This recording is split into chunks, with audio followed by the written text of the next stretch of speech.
시청자 여러분 안녕하십니까. 오늘은 12월 17일이죠. 주일입니다. 이번 주는 그 성탄이 끼어있는 주가 되죠. 24일이 주일, 이제 다음 주일이니까요. 성탄이 끼어있는 주고, 또 이번 주는 상당히 기온이 많이 내려가서 그 건강관리에 좀 많이 유념을 하셔야 될 것 같습니다. 일교차가 심하니까요. 그리고 어제 저녁에 눈이 많이 왔죠. 아침에 일어나 보니까 눈이 수북게 쌓였는데, 기온도 많이 내려가서 지금 제가 있는 이 충남 홍성의 기온이 일기예보상으로 지금 영하 9도 3분이라고 지금 공지가 되어 있습니다. 또 오늘도 또 눈이 많이 온다는 그런 예보가 있습니다. 이미 소설 대설도 지났고, 내일 모레 22일이면 이제 동지가 될 텐데, 지금 그 소설 대설 때는 눈이 안 오고 지금 이제 눈이 좀 많이 왔어요. 그리고 눈이 좀 더 내린다고 하니까, 또 기온도 많이 내려간다고 하니까 여러분들 일교차가 심한 이때, 추운 때 그 건강 주의하시고, 가능하면 밖에 노인분들은 나가지 마시고요. 저보다 더 노인분이 계신지 모르겠는데 노인분은 좀 조심하시고요. 건강관리 잘 해주시기 바랍니다. 오늘은 이사야 강의, 이사야 29장 그 첫 시간입니다. 오늘도 여러분들과 함께 이사야 29장 말씀을 나누기로 하겠습니다. 29장 1절로부터입니다. 슬프다 아리엘이여, 아리엘이여, 다윗의 진치는 성읍이여, 연복년 절기가 돌아오려니와 내가 필경 너 아리엘을 괴롭게 하리니 내가 슬퍼하고 애곡하며 내게 아리엘과 같이 되리라. 네, 2절까지 말씀을 봤습니다. 지금 성경에 보면은 많은 그 이름들이 나오죠. 많은 이름들이 나오는데, 28장 할 때도 그 나왔지만, 28장 말씀에 보면은 이제 시작이 그 에브라임이라고 나왔잖아요. 이렇게 이제 그 지경이나 지명이나 또는 인명이나 이런 것들이 상당히 복잡하게 이렇게 기록이 되어 있기 때문에, 특히 지명에 대해서 그렇죠. 나라의 이름도 그렇고요. 이런 것에 대해서 우리가 많이 익숙하지 못해요, 사실. 저도 사실 익숙하지 못한 편이거든요. 하나님 말씀에 어떤 그 지명이라든가 인명이라든가 이런 것에 큰 의미가 있고, 물론 그 성경을 해석하는 데 있어서는 인명이라든가 그때 그 상황을 이해하는 것이 성경을 해석하는데 상당한 도움이 되는 것만은 분명한 사실인데, 성경은 그것에 대해서 그 주안점이 있는 것이 아니라 우리가 어떻게 하면 이 성경을 통해서 생명을 얻는가 하는 것이잖아요.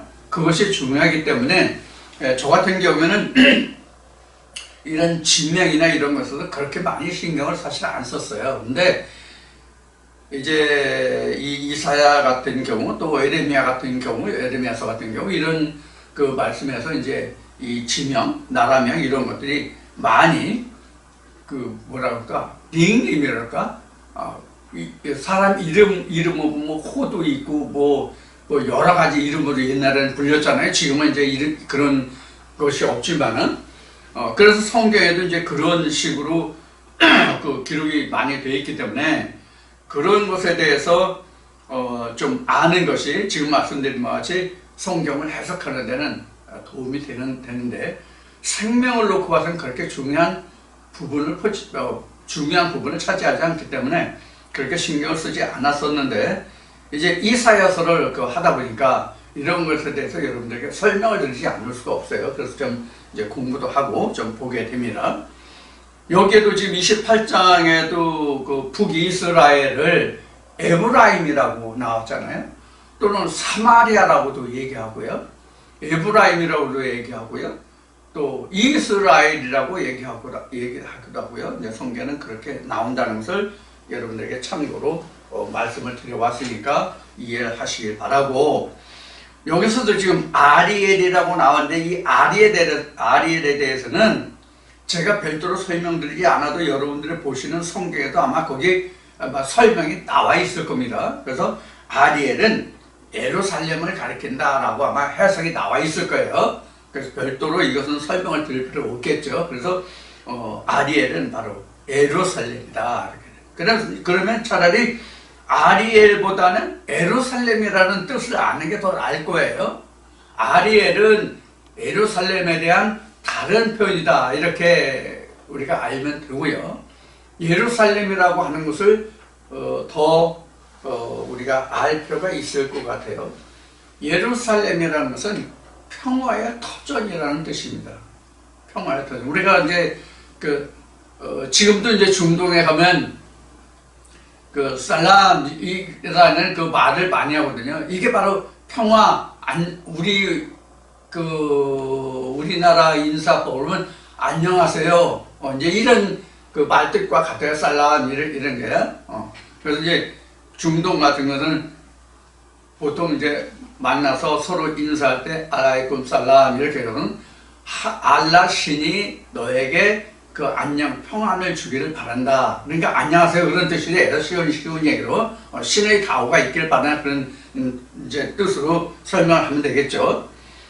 그런 것과 같이 예루살렘 하면 평화의 터전, 그렇습니다. 평화의 터전. 그래서 왜 그러면 예루살렘이 평화의 터전이 되냐면 하나님이 존재하시기 때문에 거기가 평화의 터전이 된 거예요. 하나님의 좌정하신 곳. 그러니까 이제 평화의 터전이죠. 그러니까 하나님이 곧 평강과 평안의 상징이잖아요. 그래서 하나님의 법궤가 있는 그곳이 예루살렘. 우리는 예루살렘인데 이제 히브리어는 예루살렘이죠. 그렇게 이제 말하고 있습니다. 그래서 아리엘은 바로 하나님의 법궤가 있는 유다의 예루살렘을 말한다. 이렇게 생각하면 됩니다. 그래서 아리엘이여 이렇게 했으니까 예루살렘이여 다윗의 지인 성읍이여, 그러니까 다윗이 지인쳤다고 하는 얘기는 다윗의 성읍, 다윗 왕이 있는 그 성읍, 거기에 바로 예루살렘에 진치고 있으니까 그 성읍을 말합니다. 그래서 진친 성읍이여 연복년 절기가 돌아오려니와, 연복년은 매해마다, 연년마다 그런 뜻이죠. 연년마다 절기가 돌아오려니와, 여기서 절기라는 것은 우리나라 같은 경우에는 24절기를 쓰죠. 중국에서부터 유래했는지 우리나라에서 유래했는지는 모르겠지만 이제 중국에서 유래한 게 맞겠죠. 24절기가 중국과 우리가 24절기 사실 같아요. 거의 같이 보내고 있어요. 명절은 다르지만. 자, 그래서 여기서 연복년 절기가 돌아오는, 매년 절기가 돌아오려니와 이런데, 여기서 매년 돌아오는 절기는 우리가 그 성경에서 레위기에서 잘 기록된 바와 같이 가장 대표적인 절기가 바로 뭐냐면 유월절이에요. 유월절, 그 다음에 칠칠절, 뭐 이런 것들이 바로 이제 매년 돌아오는 절기가 됩니다. 근데 우리가 이 성경에서 기록하는, 즉 이스라엘 백성들에게 가장 큰 절기가 뭐냐면 사실은 유월절이에요. 유월절이라고 하는 것이 여기 이제 절기가 나와서 말씀을 드리자면, 유월절이라고 하는 것은 우리로 말하면요 정월달이에요. 1월달이에요. 이게 바로 유월절이에요. 그래서 이 절기 중에서 가장 시작이 되고 근본이 되는 그 시작이 바로 아비벌이라서 6월절이에요. 이게 정확하게 아비벌이라고 하면 1월달인데 아비벌 중에서 6월절은 14일이에요. 1월 14일. 1월 14일이 아비벌이에요. 이 6월절의 가장 큰 것은 바로 뭐냐면 예수 그리스도, 하나님과 예수 그리스도의 시작이라는 뜻이 바로 1월 14일 6월절이에요. 그래서 이스라엘 백성들에게 있어서 6월절보다 큰 명절은 없어요. 우리나라로 따지면 설날이 가장 큰 명절이고 그 다음 두 번째 명절이 추석이죠. 그런데 이스라엘에 있어서는 가장 큰 명절이 1월달, 그 중에서 6월절이에요. 그래서 이스라엘 백성이 6월절을 가장 크게 지냈죠. 절기를. 그런 절기들을 이야기합니다. 자, 절기가 돌아오려니와 내가 필경 너 아리엘을 괴롭게 하리니, 즉 예루살렘을 괴롭게 하리니 내가 슬퍼하고 애곡하며 내게 아리엘과 같이 되리라. 여기 그 3번의 아리엘은 여러분들 그 설명 하단에 보면은 하나님의 제단의 면 이렇게 됐잖아요. 희생을 드는 것이 그렇게 힘들고 어려운 고난, 너희들이 그렇게 될 것이라는 거예요. 그러니까 하나님께 그 절기가 돌아오면 그 절개 예물을 드리잖아요. 희생제라든가 여러분 동물의 희생이 있잖아요. 이런 것 같이 너희가 되리라, 그런 의미예요. 그러니까 지금 시작이 거기 앞에 애곡하고 이렇게 돼서 슬퍼하고 애곡한다는 말이 나왔잖아요. 그 짐승들이 희생을 자기가 희생이 돼야 되잖아요. 짐승들이. 그러니까 너희가 이와 같이 되리라 하는 얘기예요. 근데 이제 이게 뒤에서 다시 이제 설명이 나오겠지만 이 지금 예언의 말씀이 어디에 가서 나오냐면 이사야 이제 지금 29장이잖아요.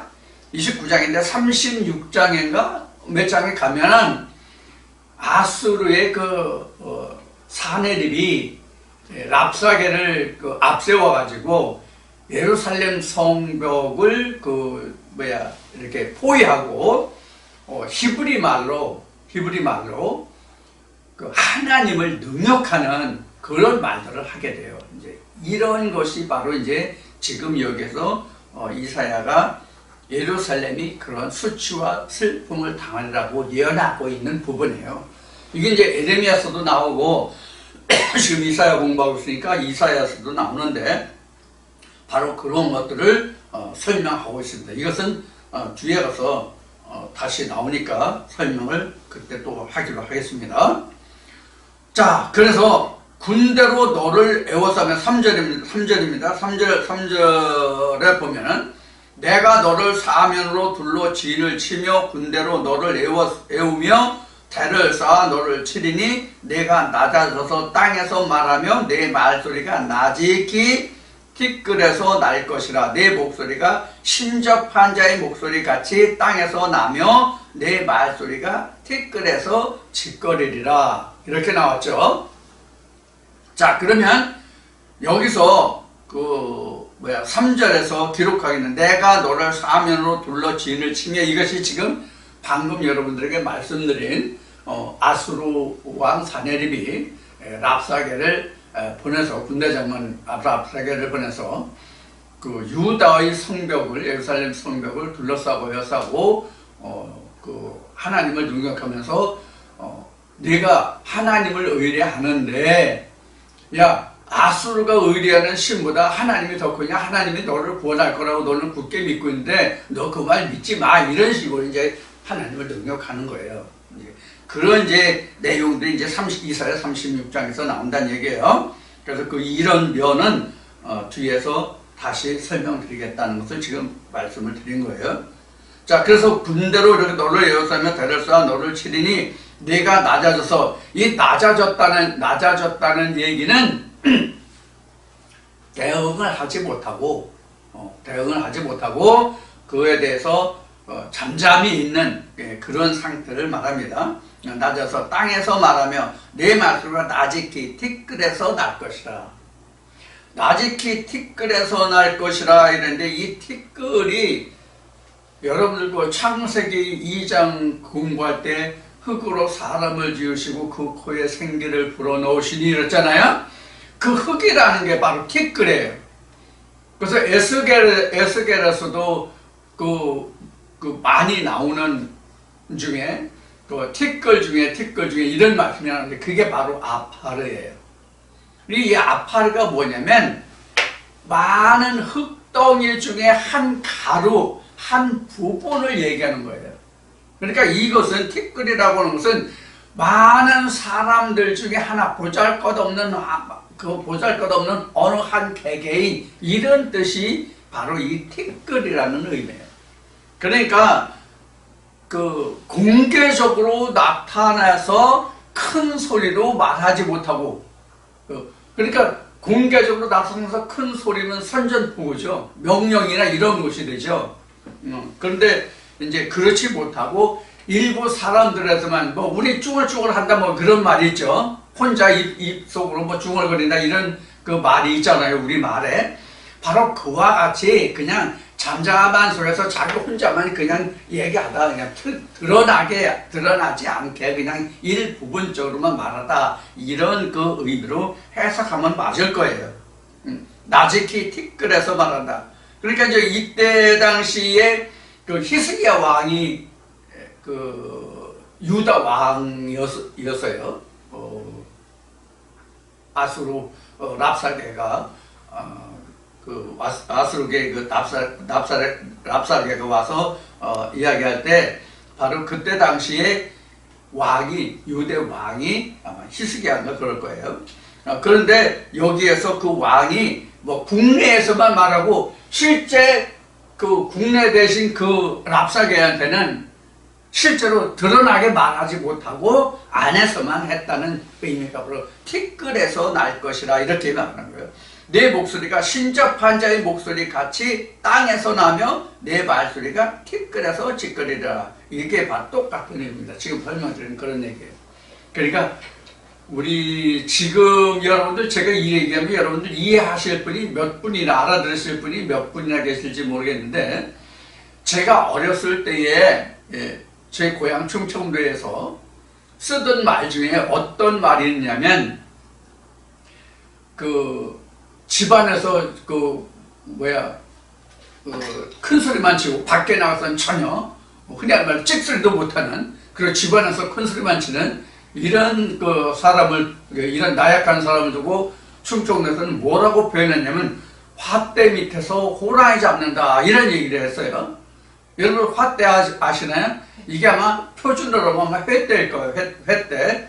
그 옛날에는 옷장 같은 게, 장롱 같은 게 별로 없던 시절이잖아요. 그래서 그때는 실형이라는 게 있었어요. 실형이라는 게 벽과 벽 사이에 큰 장대 같은 거, 나무를 길게 걸어가지고 이렇게 선반을 만들어서 거기다 이제 허들에 그 가구 같은 거, 짐 같은 거 올려놓고 하는 그걸 실형이라고 그랬어요. 그 실형 밑에다가 옷을 걸어두는 막대기를, 조그만 막대기를 이렇게 그네같이 왔다 갔다 하는 거, 그런 걸 매가지고 거기다 옷을 걸고 그랬거든요. 오늘날로 얘기하면 그걸 뭐 옷걸이라고 할 수 있는 그런 거죠. 이게 횟대인데 충청도 이 사투리로 화대라고 그랬어요. 화대 밑에서 호랑이 잡는다, 즉 집안에서 호랑이 잡는다, 방구석에서 호랑이 잡는다, 이제 그런 뜻으로 쓴 거죠. 그런 의미가 바로 티끌에서 날 것이고, 신접한 자의 목소리 같이 땅에서 나며 내 말소리가 티끌에서 나리라, 이렇게 이제 설명하고 있는 거예요. 그러니까 드러나게 말하지 못하는 거. 그만큼 이렇게 된 원인이 바로 어디에서 나왔느냐 하는 것을 우리가 알 필요가 있는데, 이렇게 된 원인이 뭐냐면 그 28장에서 배웠던, 그 28장에서 배웠다기보다 28장에서 공부했던이라고 해야 맞겠죠. 28장에서 공부했던 그 북이스라엘, 즉 에브라임이나 남유다, 지금 여기 아리엘이나를 막론하고 이렇게 수치를 겪는 이유가 뭔가 하는 것을 우리가 알아야 돼요. 왜 이런 수치를 겪었느냐 하면은 유다나 즉 북이스라엘이나 유다나 막론하고 에브라임이나 아리엘이나 막론하고 이들이 안연하게 살아갈 수 있는 근원이 뭐냐면 하나님이잖아요. 안연하게 살아갈 수 있는 그 근본이 하나님, 즉 하나님이 남유다나 북이스라엘이나 하나님이 이들에게 울타리가 되어 주셨잖아요. 이렇게 울타리가 되어 주셨는데 하나님을 떠나니까 그 울타리를 거뒀다라고 하셨잖아요. 그 울타리를 거뒀다는 게 이방 민족의 침노를 얘기하는 거예요. 마치 우리가 이스라엘 백성들이 출애굽해서 가나안 땅을 정복해 갔을 때에 사사시대가 있었잖아요. 사사시대에 이스라엘 백성들이 하나님의 말씀을 떠나서 자기네들끼리 흥하고 잘 먹고 잘 살 때 하나님 잊어버렸잖아요. 그 하나님을 잃어버리면 당시에 이스라엘 백성들에 의해서 점령되지 못했던, 복속시키지 못했던 그런 족속들이 다시 일어나서 어떻게 됐어요? 이스라엘 백성이 힘들게 살아가게 됐잖아요. 바로 그런 거예요.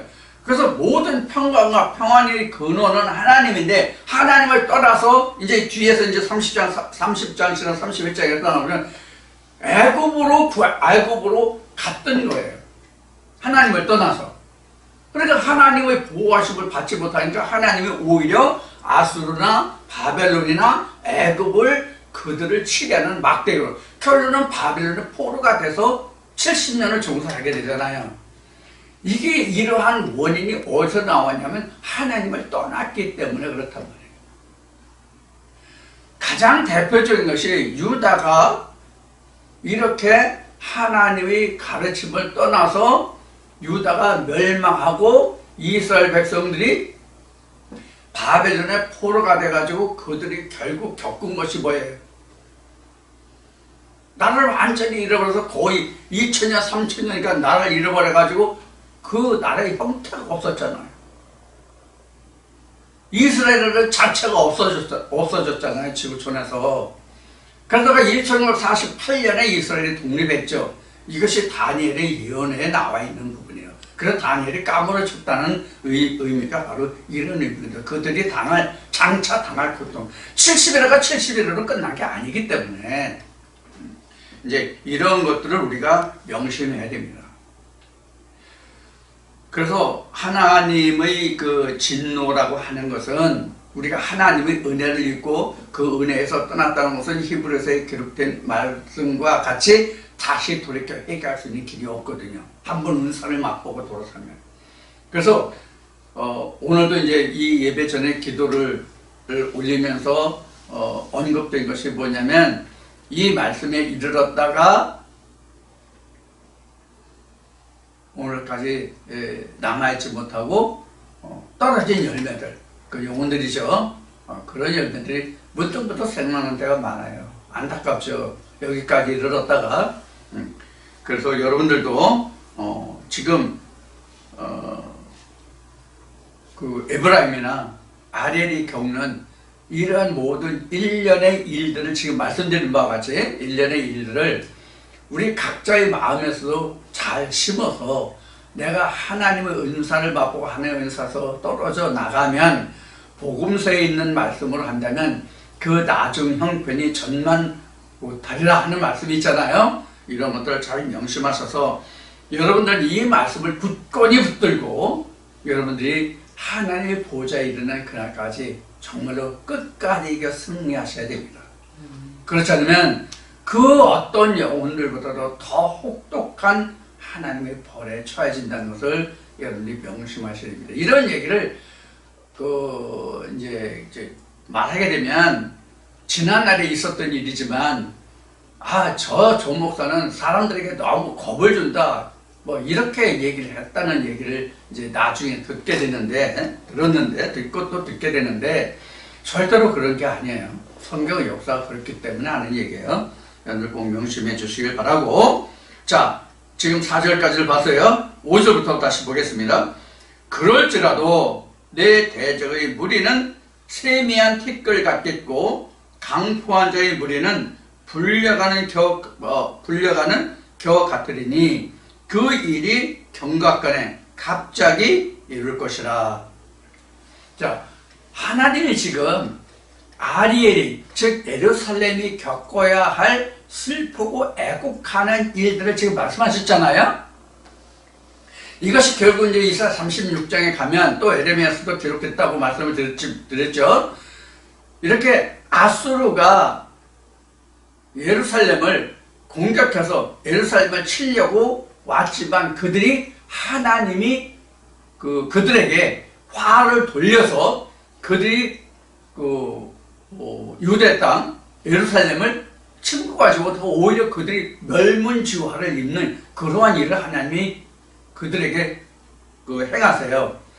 그래가지고 유다가 결코 그들이 손아귀에 짓밟히지 않는, 물론 고생을 하지만 힘든 시기가 지나지만 결국 멸망을 입지는 않는, 오히려 그들이 아수르가 오히려 큰 피해를 입고 도망가는 그런 일이 벌어져요. 뒤에 가서 이제 자세히 나오니까 그때 설명을 드리더라고요.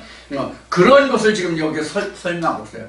그들이 그렇게 아리엘을 지금 에워싸고 그렇게 할지라도 5절에 기록된 말씀에 보면 세미한 티끌 같겠고, 세미한 티끌 같겠고, 강포한 자의 무리는 불려가는 겨 같으니, 바람에 불려가는 겨 같으니, 바람 불면 잘 날아가잖아요.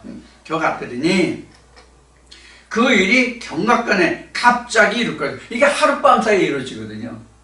이건 이제 무슨 뜻이, 어떻게 하룻밤인지는 이제 뒤에 가서 말씀을 나누기로 하겠습니다. 자세한 말씀 뒤에 나오니까. 자, 그래서 6절에 보면 만군의 여호와께서 병력과 지진과 큰 소리와 해바람과 폭풍과 맹렬한 불꽃으로 그들을 징벌하실 것인즉, 즉 이것은 이제 아수르를 이렇게 징벌하신다는 얘기예요. 뭐가 같이 이렇게 하나님이 그들을 이렇게 징벌하실 것인즉, 아리엘을 치는 열방의 무리 곧 아리엘과 그 보장을 쳐서 곤곡해 하는 모든 자는 꿈같이 밤의 환상같이 되리니, 줄인 자가 꿈에서 먹을지라도 깨면 그 속은 여전히 비고, 목마른 자가 꿈에 마셨을지라도 깨면 곤비하며 그 속에 갈증이 있는 것 같이 시온산을 치는 열방의 무리가 그와 같으리라.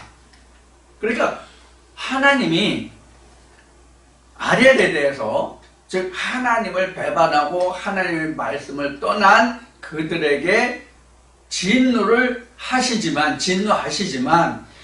그러나 예루살렘을, 아리엘을 치는 그들에게는 내가 이렇게 이런 방법으로 그들을 이렇게 물리치겠다는 뜻이에요. 그러니까 우리가 이런 말씀 있죠. 성경에 보면요, 내가 너를 시험하고 연단하고 뭐 할지라도 죽이지는 않겠다. 이게 바로 어떤 말씀이면 앞에 이사야 28장에서 공부한 같이 소해양, 대양, 소맥, 대맥 나왔죠.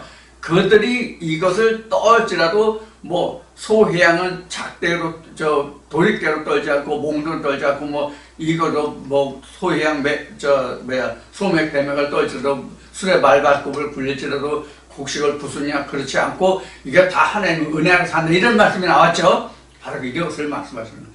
그러니까 내가 너희를 이렇게 심판해서 추수하는데 내 백성은 내가 결코 그들을 죽이지 않고 살려낸다, 그런 얘기예요.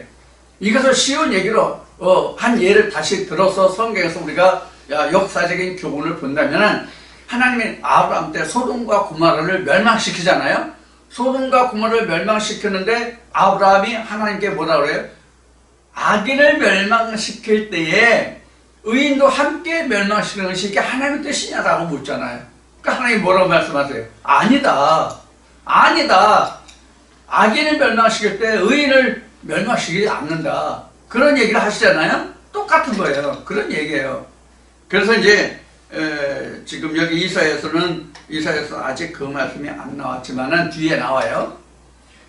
의인이 화액을 당하기 전에 내가 그 의인을 내가 치워야 갈지도 아는 사람이 없다는 말씀이 또 나와요.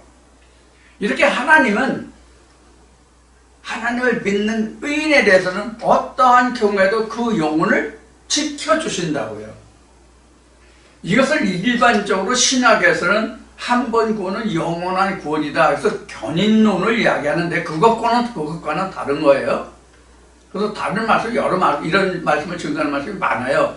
의인은 믿음으로 말미암아 살리라는 말씀도 있고요. 그래서 계시록에도 보면은 많은 하나님의 백성들 중에서 일부는 사단에게 내줘서 죽임을 당하게 그런 시험을 한다고 그랬잖아요. 그래도 끝까지 하나님이 그 의인을 지켜주신다는 말씀이 언약의 말씀. 이게 바로 언약이에요. 이것을 결국 한 말씀으로 증거한다면 그 의인은 믿음으로 말미암아 살려라. 그런 얘기예요. 육신은 내어줄지라도 그 영혼은 하나님이 건져주시거든요. 이것을 우리가 이런 말씀에서 잘 볼 수가 있습니다. 그래서 하나님이 예루살렘을 이방 족속의 손에 붙이실지라도 그들을 끝까지 하나님이 멸망하게는 안 하신다는 것을 우리는 잘 생각해야 돼요. 그러니까 우리가 아무리 힘들고 어려워도 우리가 끝까지 견디고 이겨내면 하나님이 그 영혼을 보내주신다는 것을 우리가 잊어버리면 안 돼요. 이게 은혜예요. 내가 알 수 없는 것을 하나님이 해주신단 말이에요. 그래서 의인은 믿음으로 말미암아 살려라. 이런 말씀이 그래서 있다. 이런 것이 바로 뭐냐면 그 하나님의 백성을 힘들게 하고 어렵게 하고 곤곡해 하는 자는 하나님이 결코 용서치 않는다, 그런 뜻이에요. 이것이 하나님의 은혜고 보호예요. 하나님이 우리의 보장이 되어주시는 것이거든요. 지금 그런 말씀이 여기에 지금 기록이 되어 있어요.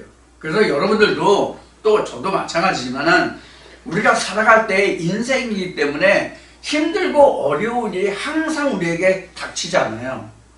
힘들고 어려운 일을 겪지 않고 그런 아무런 힘들고 어려운 일 없이 사는 사람은 단 한 명도 없어요. 이 세상에 태어나서 사는 어떤 인생이든지 간에. 그럴지라도 우리가 의인은 믿음으로 말미암아 살려라는 그 굳건한 그 신앙심을 가지고 믿음을 가지고 우리가 견뎌낸다면 하나님이 그것을 우리가 행복하게 해주신다. 그래서 이런 말씀도 있잖아요. 눈물, 근심, 수심 다 씻기시고 어떻게 한다, 이런 말씀이 나오잖아요. 이런 그 희망의 말씀을 가지고 여러분들 오늘 힘들고 어려울지라도 능히 이기시는 하나님의 말씀으로 붙들고 나가시길 바랍니다. 그래서 세상에도 이런 말이 있다고요. 오늘 하루 당신이 우리말로 표현해서 운이 나쁠지라도 오늘 불행하다고 해서 내 평생이 불행한 건 아니다. 오늘 내가 기분 나쁘고 마음 아프다고 그래도 마음 아프다고 하는 그것이 내 평생 마음 아프고 괴로운 것이 아니다. 이제 이런 말이 있어요. 세상에도요. 우리가 그러니까 하나님 안에서 우리가 힘을 가지고 열심히 살아가시면 하나님 우리에게 반드시 좋은 것으로 갚아주신다는 것을 우리가 꼭 기억하시고 여러분 힘내시기 바라고요. 자, 9절부터 보겠습니다. 너희는 놀라고 놀라라. 너희는 소경이 되고 소경이 되라. 그들의 취함이 포도주로 인함이 아니며 그들의 비틀거림이 독주로 인함이 아니라. 대저 여호와께서 깊이 잠들게 하는 신을 너희에게 부어주사 너희의 눈을 감기셨음이니 눈은 선지자요 너희의 머리를 덮으셨음이니 머리는 선견자라. 선지자나 선견자는 같은 뜻입니다. 선지자나 선견자는 같은 뜻이고, 여기서 너희는 놀라고 놀라라. 너희는 소경이 되고 소경이 되라. 그들의 취함이 포도주로 인함도 아니고 비틀거림이 독주로 인함도 아니라 이렇게 되어 있잖아요. 자, 그러면 여기서 포도주나 독주를 보면은 우리가 무엇을 생각할 수 있느냐면 성경에 기록된 성경의 기록상으로 보면 우리가 이제 여러분들 이제 이 이사야 하기 전에 요한복음을 했고 요한복음 앞에는 계시록을 했잖아요. 계시록에 이 포도주 얘기가 많이 나오죠. 물론 요한복음에도 포도주가 나오고 마태복음에도 포도주가 나오고 복음서에 쉬운 얘기로 그리고 이스라엘 백성들이 하나님이 돌판으로서 법궤로서 하나님의 제사할 때에 그 포도주를 쓰는 그런 말씀도 나오죠. 그 하나님이 정한 포도주. 그래서 예수가 뭐 포도주를 마셨다는 그런 말씀도 이제 마태복음에 기록이 되고 포도주가 많이 나와요.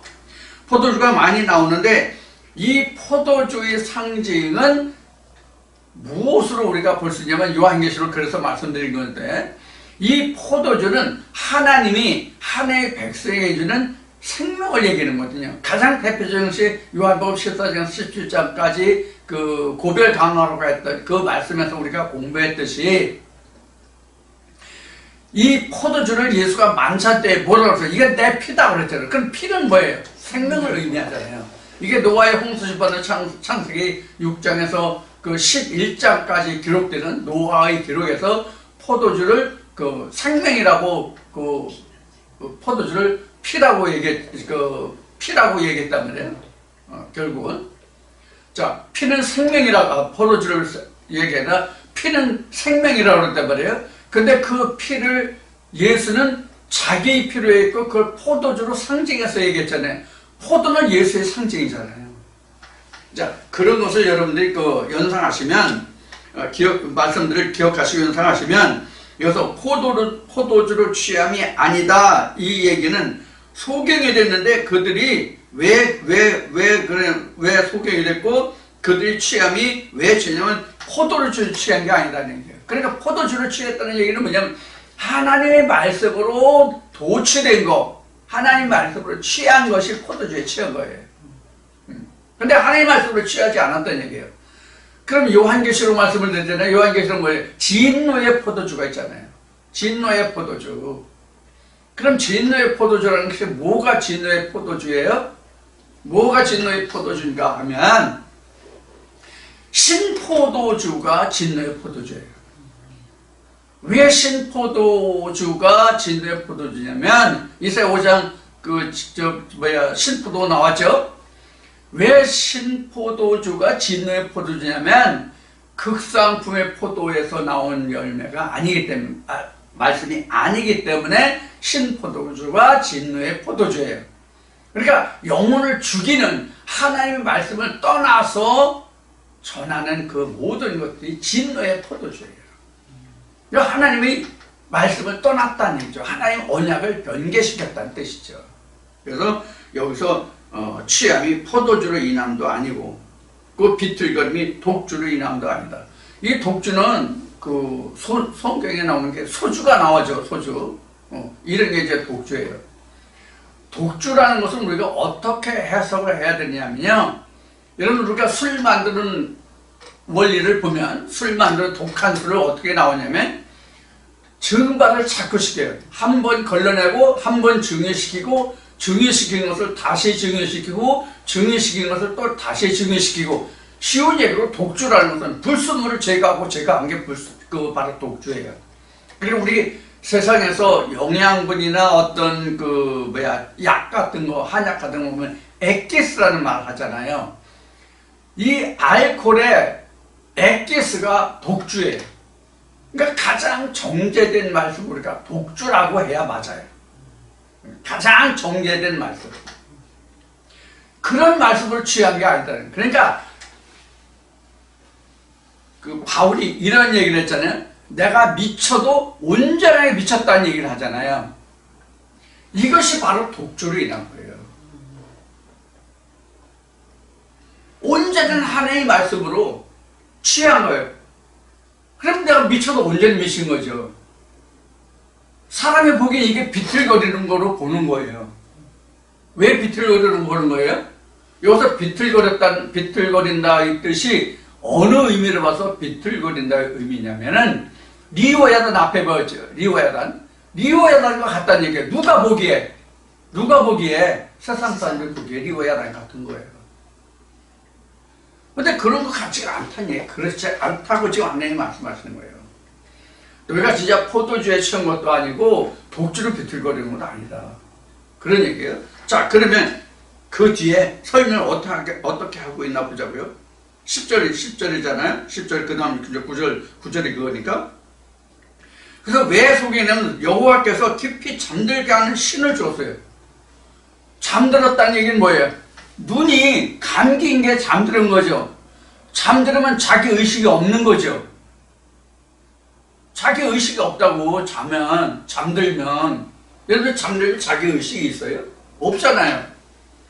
그런 것 같이 여호와께서 깊이 잠들게 하는 신을 너희에게 부사 너희 눈을 감기셨다는, 잠들게 하는 신을 가면 눈이 감겼다는 얘기예요. 그러니까 감겼다는 얘기는 뭐예요? 보지 못하잖아요. 보지 못한다는 것은 또 어떤 것이 있어요? 자각이 없잖아요. 보는 게 없으면 보는 것으로 인해서 생각을 하잖아요. 아, 저거 뭐다 삶으로 우리가 인지한단 말이에요. 근데 눈이 감겨서는 볼 수 없으니까 인지를 못 하잖아요. 지금 그런 의미예요. 그래서 눈을 감기셨으니 눈이 산지하라는, 눈이 봐야만 되지. 그럼 뭘 보는 거예요? 하나님과 예수를 보는 거예요. 하나님을 보지 못한다는 뜻이라면 눈이 감겨서. 그래서 여기서 그 10절에서 이런 말이 눈은 선져요 머리를 덮으셨으니, 머리는 선견자라. 머리가 있어야 먼저 생각해서 말할 수가 있잖아요.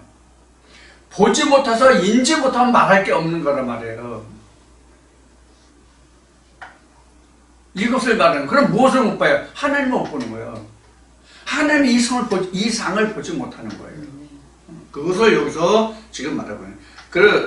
그러므로 11절, 그러므로 모든 묵시가 너희에게는 마치 봉한 책의 말이라. 그것을 유식한 자에게 주며 이르기를 그대에게 청하노니 이를 읽으라 하면 대답하기를 봉하였으니 못하겠노라 할 것이요.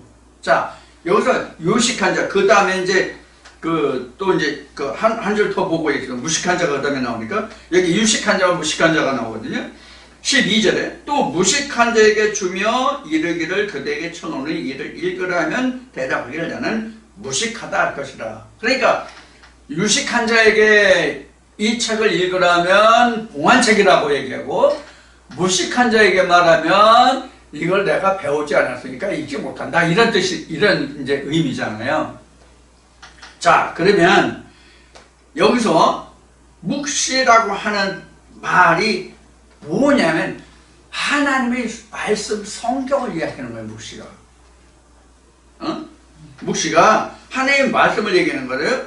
그 다음에 이제 그 묵시가 너희에게는 마치 봉한 책이 묵시예요. 그러니까 봉해졌으니까 묵시지.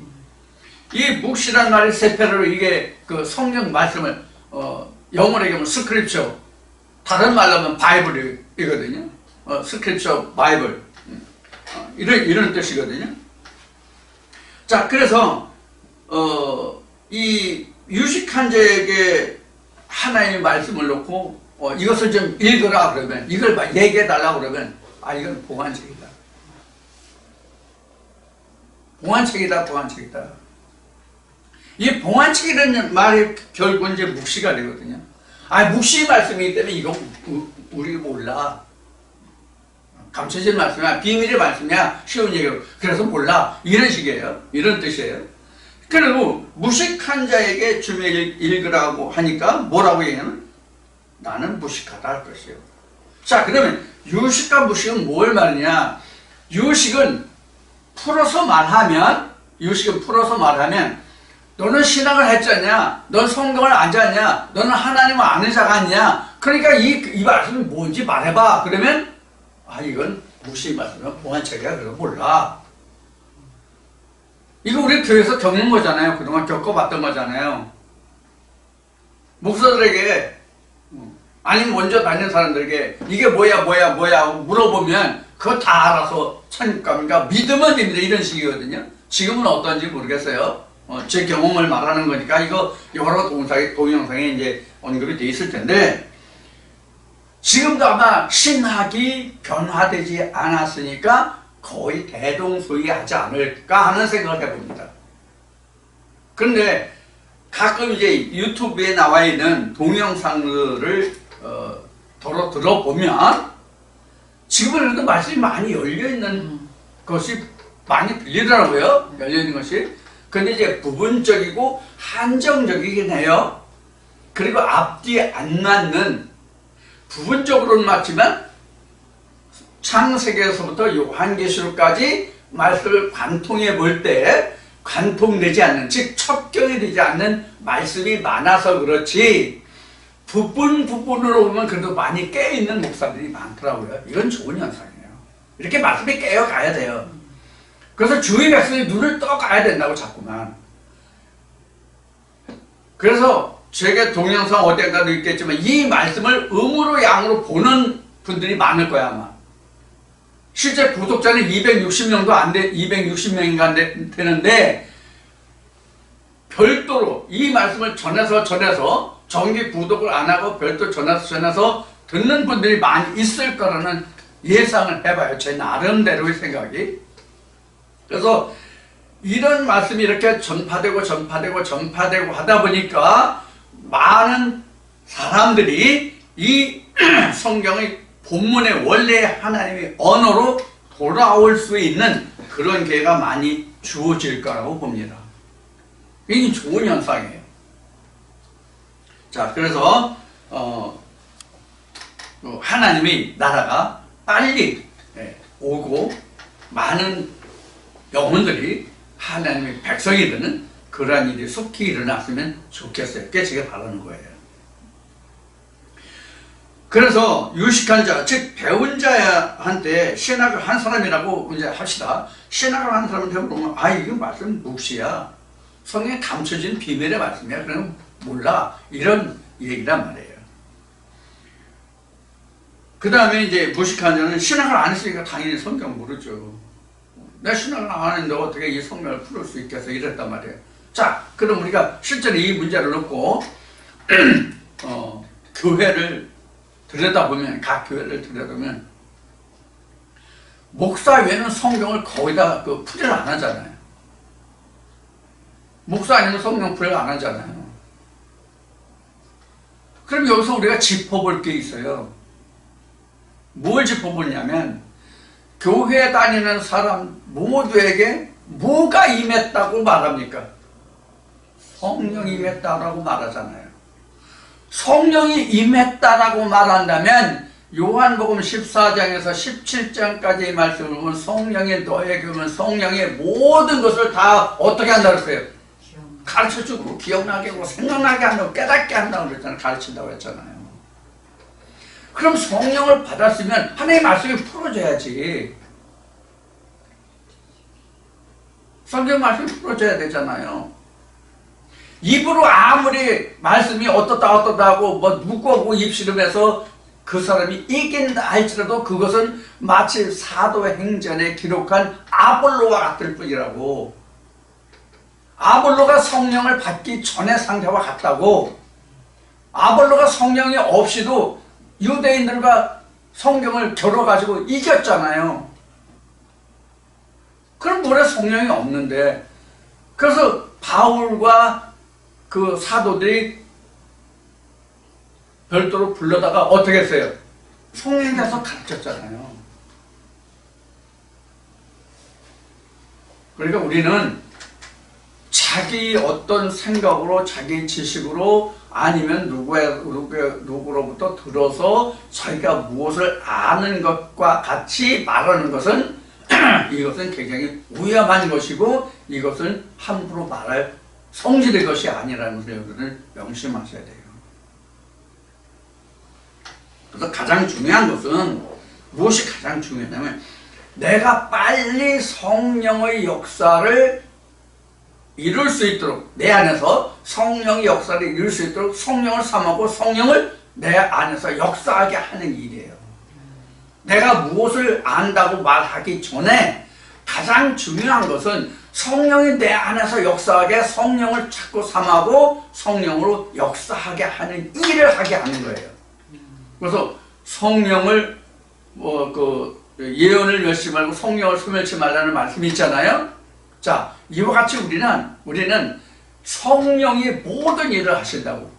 그럼 성령이 뭐가 성령이냐? 그동안 여러 동영상을 통해서 말씀을 드렸지만 성령이라는 것은 성경을 풀어주는 신이 성령이에요. 쉽게 얘기하면 성경을 풀어주는 신이 성령이에요.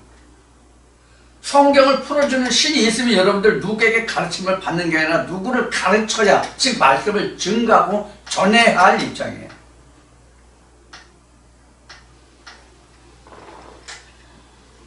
그것이 이제 유식과 무식에서 우리가 이제 들여다볼 수 있는 말씀의 내용입니다. 그리고 우리가 성령을 받는다, 성령을 안다는 것은 굉장히 중요한 거예요. 여기서 또 성령에 대해서 이제 지금 성령이라는 게 유식과 무식에서 성령이라는 이야기가 나왔으니까 성령을 좀 더 말하면 성령이 바로 뭐냐면 창세전에 요한복음 1장 1절부터 기록된 말씀같이 창세전에 아버지와 함께 독생하신 예수가 성령이에요. 근데 우리가 지금까지도 우리가 신학에서 전하고 말하고 성경에 표면적으로 기록되고 증거된 바와 같이 2000년 전 유대 땅에 육신을 입고 왔던 그 예수를 예수라고 한단 말이에요. 그 예수 아니라고 그렇게 이야기하는데도 우리가 아직까지도 그 관습에서 벗어나질 못하고 있단 말이에요. 그래서 빌립보서의 사도 바울의 증언과 같이 예수는 진짜 누가 예수냐면 하나님의 본체가 예수예요. 하나님의 본체가 예수라고. 이 하나님의 본체라는 말을 우리가 잘 이해해야 돼요. 하나님의 본체라는 것은 바로 뭐냐면 창세전에 있었던 예수, 그 예수가 하나님이란 말이에요. 즉 이것을 우리가 성경에서 보면은 어딜 볼 수 있냐면 창세기 빼고 출애굽에 와서 출애굽기 3장에 보면 나는 스스로 있는 자라고 나오잖아요. 이 스스로 있는 자가 예수가 하나님이라고. 그게 하나님의 본체예요. 2000년 전 유대 땅에 왔던 그 예수가 본체가 아니 하나님의 본체가 아니라 이걸 우리가 아직까지도 그렇게 설명을 드리고 말씀을 드리는데 이걸 아직도 우리가 분별치 못한다고. 찾아내질 못한다고. 2000년 전에 유대 땅에 왔던 그 예수가 아니라 지금 성령으로 오신 예수, 이렇게까지는 이해하는데 하나님의 본체라는 것에 대해서는 아직까지도 이해가 부족하다고.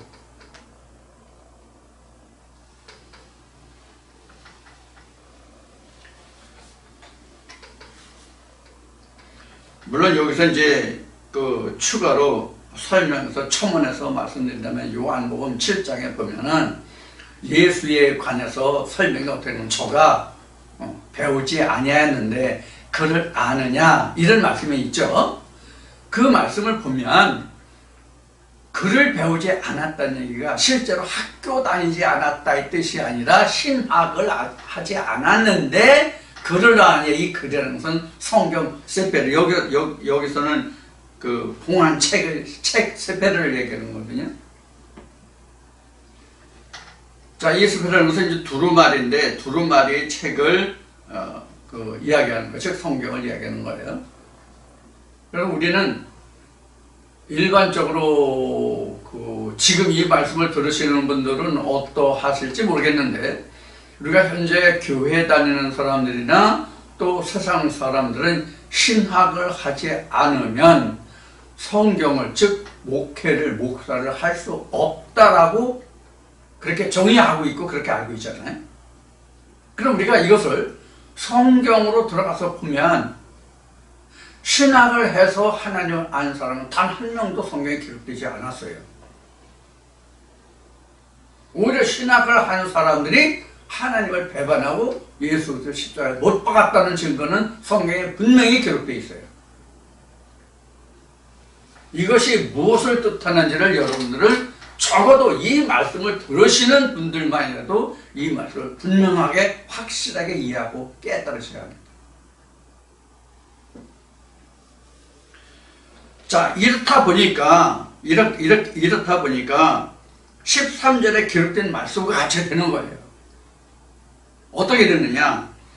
주께서 가라사대, 주께서 말씀하시기를, 이것은 주는 하나님을 얘기하는 거예요. 그래서 예수 그리스도를 말하기도 하고 하나님을 말하기도 하고, 주께서 가라사대 말씀하시기를, 이 백성이 입술로는 나를 가까이하며 입술로는 나를 존경하나 그 마음은 내게서 멀리 떠났나니 그들이 나를 경외함은 사람의 계명으로 가르침을 받았을 뿐이라.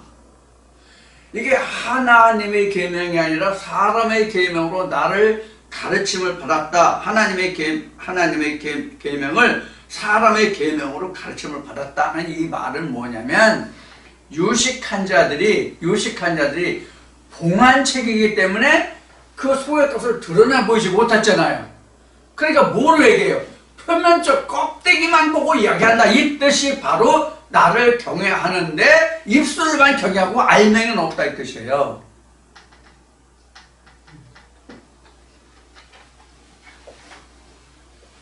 저나 여러분들 다 겪어봐서 아는 거잖아요.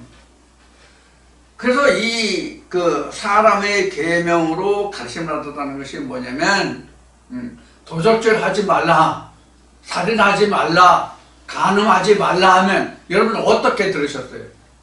어떻게 배우셨어요? 어떻게 생각하셨어요? 지금은 그 생각이 달라지셨겠지만, 이 말씀을 접하기 전에 살인하지 말라, 도적질 하지 말라, 간음하지 말라, 이것을 여러분들은 어떻게 들으셨냐고요? 사람의 계명으로 여러분들 받으셨잖아요. 도적질 하지 말라면 남의 물건 손대는 거, 간음하지 말라 얘기하면 다른 여자와 상관관계를 가지는 거, 살인하지 말라면 사람 죽이지 않는 거, 이것쯤으로 들었잖아요. 이게 바로 뭐냐면 율법적이요, 표면적이요, 사람의 계명이란 말이에요. 왜 그래요? 봉한책이라서 그 속에 알맹이를 못 봤거든요. 그러니까 뭐로 얘기해요? 표면적으로 얘기해요. 표면적으로 얘기한다는 것은 알맹이가 없다는 얘기예요. 속의 것을 보지 못했다는 얘기예요. 그러니까 그 모든 것이 다 사람의 계명이고 땅의 소리예요. 그 앞에 설명하기를, 아리엘에 대해서 설명하기를 티끌에서 신접한 자의 소리 이렇게 나왔잖아요. 그렇게 되는 거예요. 헛소리로 말해, 헛소리.